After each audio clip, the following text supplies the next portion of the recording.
Welcome to fair media. ఇవాళ మీతో share చేసుకోవాలనుకున్నటువంటి అంశం, ఆ అంశానికి వెళ్లే ముందు ఒక చిన్న సంఘటన. నేను వ్యక్తిగతంగా నా మిత్రుడితో జనరల్ సంభాషణ ఒక చోట కలిసినప్పుడు మాట్లాడిన తీరు. ఎందుకంటే గత 25 సంవత్సరాల నుండి 2002 సంవత్సరాలు నాకు పరిచయమైనటువంటి వ్యక్తి. ఆ వ్యక్తితో కలిసి పనిచేయడం జరిగింది. ఆ వ్యక్తి కలిసి ఒకే ఒక ప్రశ్న వేశాడు నాకు. మోడీ ప్రభుత్వాన్ని విమర్శించడమే నీ పని, ఒక్క పనైనా చెప్పు నాకు, మంచి ఏంటిదో అంటే.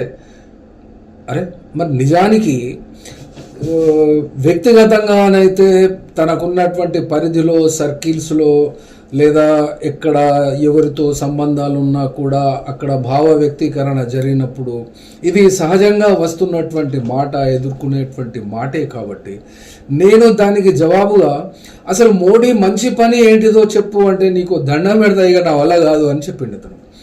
వాస్తవానికి ఇప్పుడు మోడీ చేసినటువంటి మంచి పని లేదా అనేది ఒక 4-5 రోజులు బాగా ఆలోచిస్తే నాకు ఒక విషయం దొరికింది. అది దేశవ్యాప్తమైనటువంటి మోడీ పరిపాలనకు సంబంధించినటువంటి అంశం, మరియు మోడీ యొక్క ఏజెండాలో అత్యున్నత అగ్రభాగాన ఉన్నటువంటి అంశం కూడా.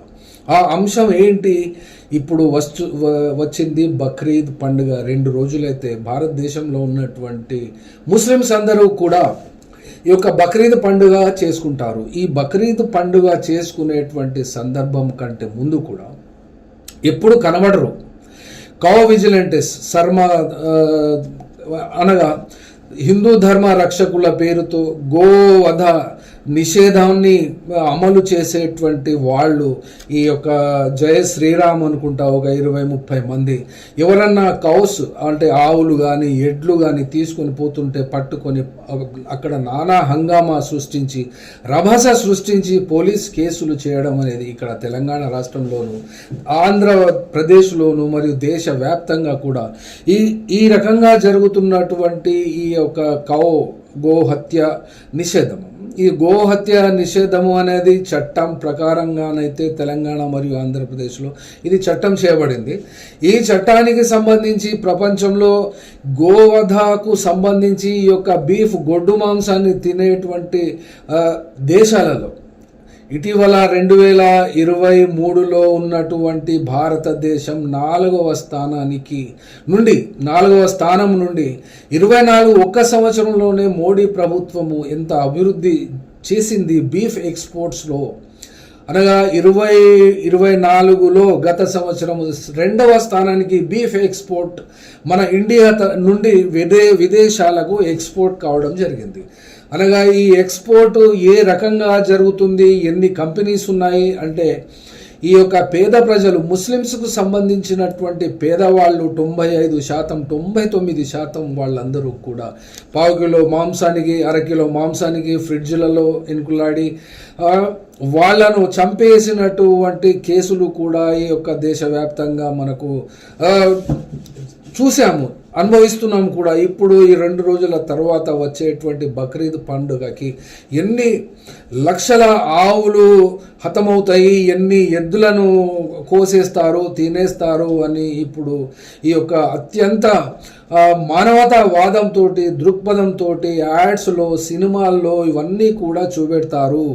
అనగా భారతదేశానికి సంబంధించే కనుకైతే ఎప్పుడు కూడా ఎవరైతే మొదలు పెడతారో వాళ్ళు మారిన రకంగానే వాళ్ళ యొక్క గ్యాంగ్ లేదా వాళ్ళ యొక్క గ్రూప్ లేదా వాళ్ళ యొక్క సంస్థ మారిన ప్రకారంగానే దేశం యొక్క కల్చర్ని, దేశంలో ఉన్నటువంటి ప్రజల యొక్క ఆహారపు అలవాట్లను, నాగరికతను, ఆలోచన సరళిని మార్చాలి అనుకునేటువంటి వాళ్ళ గురించే మాట్లాడుతున్నాం. కాబట్టి మోడీ బీఫ్ ఎక్స్పోర్ట్స్లో మోడీ ప్రభుత్వము 4వ స్థానం నుండి 2వ స్థానానికి వచ్చేసింది.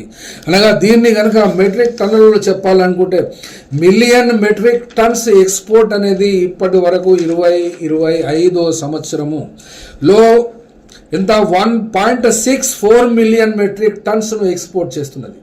అనగా మిలియన్ అంటే 10 లక్షల మెట్రిక్ టన్స్ ఇది ఎక్స్పోర్ట్ చేస్తుంది. ఇది 24లో ఎంత ఉంది? 1.56 మిలియన్ మెట్రిక్ టన్స్ ఉండే. అనగా బీఫ్ ఎక్స్పోర్ట్లో మోడీ ప్రభుత్వము 24 నుండి అనగా 23, 24 నుండి 24, 25కి ఇప్పుడు 25కి 2వ స్థానానికి ఎగబాకింది. ఈ ఫస్ట్ కమ్ ఫస్ట్ లిస్టులలో ఉండేటువంటి వాళ్ళదైతే ఇది ఎప్పుడు కూడా 4వ స్థానం నుండి 2వ స్థానానికి వచ్చిందంటే ఆ యొక్క స్థానాలలో ఆస్ట్రేలియాను పక్కన పెట్టి బ్రెజిల్ యొక్క 2వ స్థానం, బ్రెజిల్ తర్వాత భారతదేశం గొడ్డు మాంసము ఎగుమతులలో అభివృద్ధి సాధించింది. ఇది మీడియా, మా సొంత మీడియా ద్వారా మేము చెప్పదలుచుకున్నటువంటి విషయం ఇది. మరి ఇప్పుడు ఇంతటి బీఫ్ ఎక్స్పోర్ట్ చేస్తున్నటువంటి వాళ్ళు కేవలం ఎవరు? ఈ పంచర్లు అతుకుబెట్టేటువంటి వాళ్ళు, అరటి పండ్లు అమ్ముకునేటువంటి వాళ్ళు, బత్తాయిలు అమ్ముకునేటువంటి వాళ్ళు, ఈ బత్తాయిగాళ్ళు చెప్పినటువంటి బత్తాయిలను అమ్ముకునేటువంటి వాళ్ళు ఎవరైనా కూడా ఈ యొక్క కంపెనీస్ను సొంతం చేసుకున్నారా అని అంటే కాదు అని చెప్తున్నాము. ఇప్పుడు ఈ బత్తాయిలు లాగానే, ఈ యొక్క ఆరెంజెస్ లాగానే, ఈ యొక్క భక్తుల లాగానే మేము కూడా ఆ యొక్క పద్ధతికి పోము. ఎందుకనంటే దీనికి ఒక సూత్రమే ఉంది, అనుసరించవలసిన సూత్రం, అనుసరిస్తున్నటువంటి సూత్రం. కుక్క మనం కరిస్తే మనము ప్రతీకారం తీర్చుకోవాలనుకుంటే ఆ కుక్కను కరవలేము. కాబట్టి వీటిని మేమైతే ఆ భాష వాడలేదు, కానీ మా యొక్క పద్ధతి కానీ హ్యూమన్ నేచర్ కానీ ఆ రకంగా ఉంటుంది. ఈ రకంగా ఉండడానికి గల కారణము అసలు వాస్తవంగా చెప్పాలి అంటే మానవుడు ఏ రకంగా ఎవరి నమ్మకాలు ఎట్లా ఉన్నా కూడా ఒక క్రిస్టియన్ తాను ఏ రకంగా ఒక మానవుడి యొక్క ఆరిజిన్ ఉనికి వచ్చింది అనే విషయాన్ని ఒక రకంగా నమ్మినా, హిందూస్ అందరూ కూడా 36 కోట్ల మంది దేవుళ్లను ఏ రకంగా నమ్మిన వాళ్ళు, ఏ రకంగా వ్యవహరించినా కూడా అనుకున్నా కూడా, అట్లాగే ఇస్లాం మతాన్ని, బౌద్ధ మతాన్ని, మరియు జైన మతాన్ని, సిక్కుల మతాన్ని ఎవరు ఏ రకంగా నమ్ముకున్నా కూడా ఇక్కడ భారతదేశంలో 2005, 2006లో చేసినటువంటి Indian national family health survey NFHS ప్రకారంగా 75% మంది ఇక్కడ వెజిటేరియన్స్ కాదు. అనగా వెజిటేరియన్ల సంఖ్య ఇక్కడ 20% కంటే ఎక్కువ రావడం లేదు. దేశవ్యాప్తంగా 75% నాన్ వెజిటేరియన్సే, అనగా వెజిటేరియన్స్ కాదు. మరి ఇప్పుడు ఆ రకమైనటువంటి ప్రశ్న చెప్పాలంటే అసలు మనిషి యొక్క ఉనికి గురించి ఆ లోతు పాటలలోకి పోకుంటే ఇక్కడ మనిషి యొక్క స్వభావము సర్వభక్షక స్వభావమా, లేకుంటే మాంసాహార్య, లేకుంటే శాఖాహార్య అనే విషయానికే వస్తే americanscientist.com అనబడేటువంటి యొక్క సంస్థ హ్యూమన్ యొక్క స్వభావాన్ని, మానవుడి యొక్క స్వభావము మాంసాహార స్వభావము, ఆదిమ కాలాల్లో ఉన్నటువంటి మానవుడు తన శరీరము కంటే అత్యంత పెద్దవైనటువంటి జంతువులను కూడా సంహరించి తాము తిన్నటువంటి చరిత్రగా తాను చెప్తున్నటువంటి ఎవిడెన్సెస్ను ఈ యొక్క americanscientist.org చెప్తున్నది. అట్లాగే 2వ సంస్థ కూడా ఇటీవలి కాలంలో శోభా వారియర్ అనబడేటువంటి ఈ సంస్థ, ఈ శోభా వారియర్ ఏ రకంగా సర్వే చేసినారో కానీ ఈ యొక్క మింట్ పత్రిక కూడా దీన్ని ఉటంకిస్తూ మరియు వేరే సోర్సెస్లో కూడా ఈ యొక్క శోభా వారియర్ అని వస్తుంది. దీని ప్రకారంగానైతే 80% మంది భారతదేశంలో నాన్ వెజిటేరియన్సే. కాబట్టి సినిమా యాక్టర్లు బక్కపల్చడి అందగత్తెలు వచ్చి ప్రవచనాలు పలికి మాంసాహారం మంచిది కాదు అని ఎంతమంది డాక్టర్లు చెప్పినా కూడా దీని మీద ఇప్పటికీ వాగ్వివాదాలు ఇవన్నీ జరుగుతూనే ఉన్నప్పటికీ ఎవరి నమ్మకాలు వాళ్ళవి. మరి ఇక్కడ భారతదేశం నుండి ఈ యొక్క ఎక్స్పోర్ట్ను చేస్తే ఈ యొక్క ఇండియన్ గవర్నమెంట్కి, అనగా మోడీ సర్కార్ సాధించినటువంటి అభివృద్ధికి ఎంత % డబ్బు వస్తుంది, ఇక్కడ ఆదాయం వస్తుంది గవర్నమెంట్ ఆఫ్ ఇండియాకి అంటే, ఫస్ట్ ఇండియా నుండి ఎక్స్పోర్ట్ చేస్తున్నటువంటి దేశాలు వియత్నాం ఫస్ట్ వస్తుంది. ఈ వియత్నాము దేశానికి బీఫ్ ఎక్స్పోర్ట్, గొడ్డు మాంసం ఎక్స్పోర్ట్ చేయడం వలన $15 బిలియన్ అంటే ఒక్క బిలియన్కు 100 కోట్ల రూపాయలు చొప్పున $15 బిలియన్. మళ్ళీ దాంతో ఇవాళ ఉన్న యాజ్ పర్ మార్కెట్ రేట్ ప్రకారంగా డాలర్ రేషియో ఇండియా రూపీకి పోల్చుకుని చూసుకోవచ్చు. తర్వాత సెకండ్ మలేషియా వస్తున్నది, Egypt, Indonesia, Iraq, Kingdom of Saudi Arabia, Philippines, United Arab Emirates, తర్వాత హాంకాంగ్, తర్వాత థాయిలాండ్. ఇవన్నీ దేశాలకు భారతదేశం నుండి గొడ్డు మాంసము ఎక్స్పోర్ట్ చేస్తున్నటువంటి కంపెనీలకు సంబంధించి ఇవి ముస్లింల కంపెనీలు కావని చెప్పినప్పుడు ఈ కంపెనీలు ఎవరివైనా కూడా ఈ యొక్క కంపెనీస్ లిస్ట్కే వస్తే దీంట్లో హిందూ ముస్లిం ఎన్నుకులాడుకోవచ్చు, ఎవరు హిందువు ఎవరు ముస్లిము. ఈ ర్యాండమ్గా మాత్రం మేము చెప్పగలిగిన దాంట్లో మీరు ఎన్నుకులాడుకోవచ్చు. ఎందుకంటే మా వీడియోస్ కూడా ఈ యొక్క మమ్మలను నచ్చనటువంటి వాళ్ళు, మమ్మలను మెచ్చనటువంటి వాళ్ళు, మా ఆలోచన సరళిని దూషించేటువంటి వాళ్ళు, ద్వేషించేటువంటి వాళ్ళు చూసినా కూడా వాళ్ళ గురించే మేము చేస్తాము. కాబట్టి ఇక్కడ మంచి వాళ్ళు మంచి పని చేస్తే మనసులో సంతోషపడతారు, కానీ ఎప్పుడూ కూడా కష్టకాలంలో ఆదుకోవడము, కష్టకాలంలో వారిని సహకరించడో చేయరు. శత్రువులు మాత్రం టార్గెట్ చేసి అవసరం వచ్చినప్పుడు, అవకాశం దొరికినప్పుడు వాళ్ళపై తమ యొక్క ప్రతీకారాన్ని, పగను తీర్చుకుంటారు. అప్పుడు ఆ కాలంలో మనం చేసినటువంటి మంచి, మన ద్వారా పొందినటువంటి మంచిని గుర్తు చేసుకున్నటువంటి వాళ్ళు మౌనంగాను దూరంగాను వెళ్ళిపోతారు. మళ్ళీ తిరిగి సహాయం ఎక్కడ అడుగుతాము అని చెప్పి ముఖాన్ని చాటేస్తారు. అటువంటి సమాజము నికృష్టమైనటువంటి స్థితిని ఇవాళ ఈ సంవత్సరము ఈ సంవత్సరం అనే కాదు, ఇప్పుడు ఉన్నటువంటి స్థితిగతులలో చూస్తున్నాము. ఎందుకంటే మానవుడు మెటీరియలిస్టిక్గా మారిపోయాడు. తనకు లాభము లేనిది, తనకు ప్రయోజనం లేనిది, కనీసం ఒక క్లిక్ చేయడానికి కూడా ఇష్టపడనటువంటి జనరేషన్ ఇక్కడ చూస్తున్నాము. కాబట్టి ఎంత దుర్మార్గమైనటువంటి ఈ యొక్క వ్యవస్థలో మనుషులు తయారైన అనేది ద్వేషించినా, దూషించినా, ఏమి చేసినా కూడా వాళ్ళ యొక్క ప్రయోజనమే, వాళ్ళ యొక్క స్వప్రయోజనము, వాళ్ళ యొక్క అలవాట్లు, వాళ్ళ యొక్క అభివృద్ధి, వాళ్లకు కష్టము లేకుండా బ్రతికేయడము, ఫ్రీగా బ్రతికేయడమే అలవాటైనప్పుడు ఇక్కడ చెప్పవలసింది ప్రభుత్వాల మీద ఆధారపడ్డప్పుడు ఈ గొడ్డు మాంసాన్ని ఎక్స్పోర్ట్ చేసి వచ్చేటువంటి ఆదాయాన్ని కూడా బడ్జెట్లో జమ చేసినప్పుడు ఇక్కడ ఈ సంవత్సరం 2025లో పార్లమెంట్లో ప్రవేశపెట్టినటువంటి బడ్జెట్ నిర్మలా సీతారామన్ అయినప్పుడు మరి సీతారామన్ ఎవరికి చెందినట్టు, ఎవరి తెగకు చెందింది, ఎవరి అలవాట్లకు చెందింది, మరి అందులో పట కూడా ఇవన్నీ ఉన్నాయి. కాబట్టి ఈ బీఫ్కు సంబంధించి ఎన్ని కంపెనీస్ అంటే ఒక్కసారి కింద మీద అవుతుంటాయి. ఎందుకంటే సంవత్సరానికి టర్న్ ఓవర్ బట్టి వాళ్ళకు ఉన్నటువంటి ఆ యొక్క కంపెనీ యొక్క మేనేజ్మెంట్ అండ్ ఎఫిషియన్సీస్ ఉంటాయి. కాబట్టి ఆ ఎఫిషియన్సీస్ ప్రకారమే చూస్తే అల్లానా సన్స్ ప్రైవేట్ లిమిటెడ్ ఇది టాప్ 1 కంపెనీగా వస్తున్నది 24-25లో. HME agro industries, fair exports, Al Hamd food products, Al Dua food products, Al Minha exports, MK overseas, Al Dua food processing limited, Amroon foods, ALM industries, Rustam foods, Al Faheem meat ex. ఇవే కాకుండా గత 20-25 సంవత్సరాల నుండి భారతదేశంలోనే అత్యంత ఎక్కువగా ఎక్స్పోర్ట్ చేసి పేరు గడించినటువంటి అల్ కబీర్ ఎక్స్పోర్ట్స్, ఇది గొడ్డు మాంసాన్ని ఎక్స్పోర్ట్ చేసేటువంటి సంస్థ హైదరాబాద్ నడిబొడ్డులో. ఇది పటాన్ చెరువు ఎమ్మెల్యే కాన్స్టిట్యున్సీలో ఉంటుంది.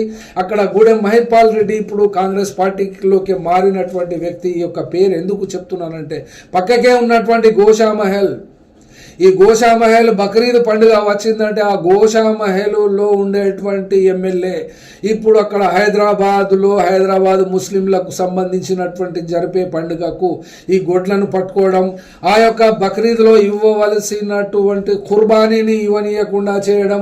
ఈ పటాన్ చెరువు కాన్స్టిట్యున్సీ నుండి గోషామహల్ కాన్స్టిట్యున్సీకి ఉన్నటువంటి దూరము 1:29-30 ఉంటుంది ఆన్ రోడ్. ఈ రోడ్డుకు సంబంధించినటువంటి విషయమే అయితే ఒక కాన్స్టిట్యున్సీలో ఉన్నటువంటి గోషామహల్ యొక్క ఎమ్మెల్యే రాజా సింగ్ ఎంత విషం కక్కాలో హైదరాబాద్ ముస్లింల మీదే, కానీ బీజేపీకి సంబంధించి రన్నింగ్లో ఉంటాడు. అందరినీ వెనుకకు తప్పించి తాను మాత్రమే ముస్లింలు ఎదుర్కొన్నట్టు ఉంటాడు.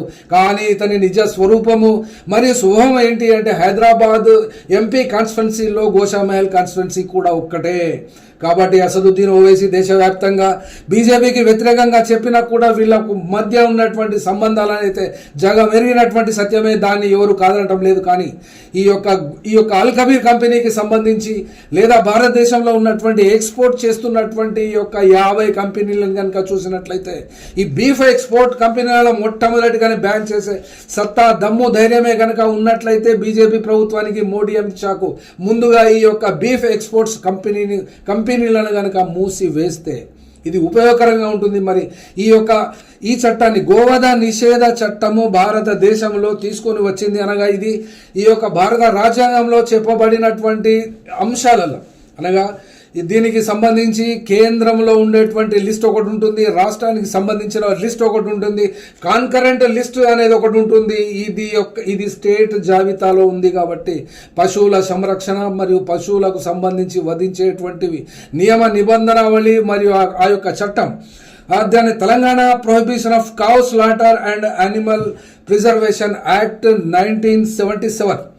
దీని తర్వాత అప్పటి నుండి ఇప్పటిదాకా ఎన్ని మార్పులు చేర్పులు జరిగినా కూడా, తెలంగాణ రాష్ట్రం ఏర్పడ్డా కూడా ఇది ఆంధ్రప్రదేశ్లోను తెలంగాణ రాష్ట్రంలోనూ ఉన్నప్పటికీ ఈ యొక్క లిస్టులో అనగా ఈ యొక్క దేశంలో ఉన్నటువంటి 28 రాష్ట్రాలు మరియు కేంద్ర పాలిత ప్రాంతాలలో ఏ రాష్ట్రాలలో గొడ్డు మాంసం ఎగుమతి కానీ గొడ్డు మాంసాన్ని కోయడము తినడము నిషేధించబడింది అంటే ఇక్కడ దక్షిణ దేశానికి చూసినా కూడా ఎక్కువ మాంసము తినేది, ఎక్కువ బీఫ్ తినేది. మాంసం అంటే ఇక్కడ షీప్ గురించి మాట్లాడడం లేదు, బీఫ్ గురించి మాత్రమే మాట్లాడుతున్నాము. కాబట్టి ఈ బీఫ్ ఈటర్స్ హిందూస్, అది కూడా ముస్లిమ్స్ గురించి మాట్లాడడం లేదు.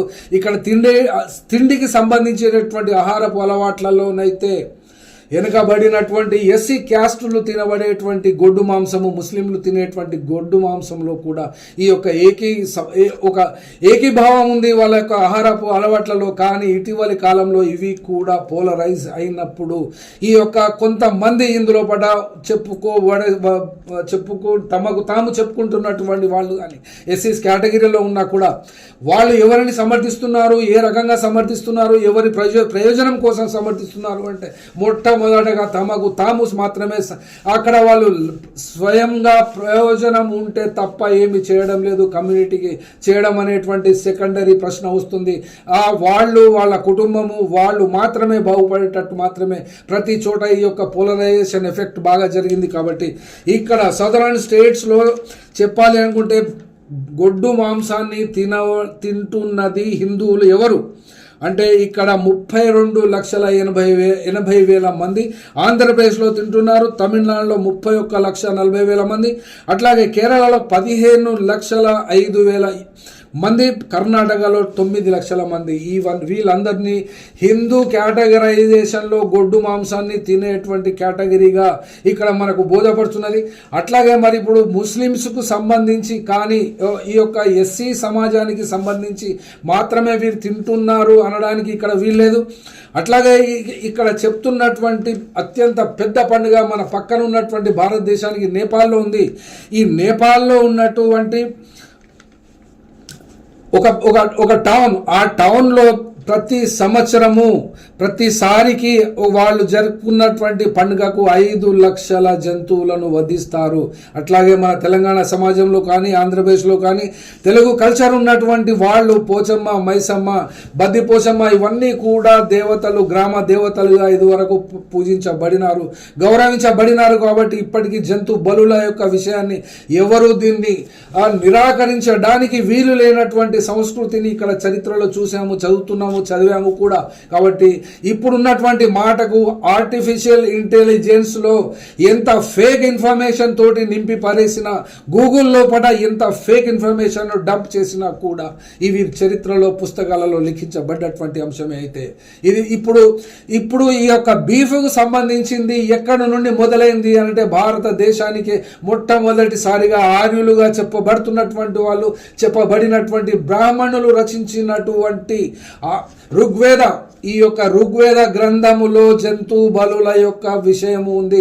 అలాగే చెప్పబడినటువంటి 4 వేదాలలో కూడా ఈ యొక్క జంతు బలులను ఇప్పటికీ ఎవరు కూడా నిరాకరించడానికి వీలు లేనటువంటి పరిస్థితిలో ఉన్నప్పుడు ఈ యొక్క భారతదేశంలో ఉన్నటువంటి 28-29 రాష్ట్రాలలో ఒక 5-6 రాష్ట్రాలు తప్ప మిగిలిన అన్ని రాష్ట్రాలలో కూడా ఈ యొక్క గోవధ నిషేధ చట్టం అమల్లో ఉన్నప్పటికీ కూడా ఇప్పుడు చెప్పబడినటువంటి లేటెస్ట్ డిజిట్స్ ప్రకారంగానైతే ఇక్కడ మాంసాహారుల శాతం 81గా పెరిగింది.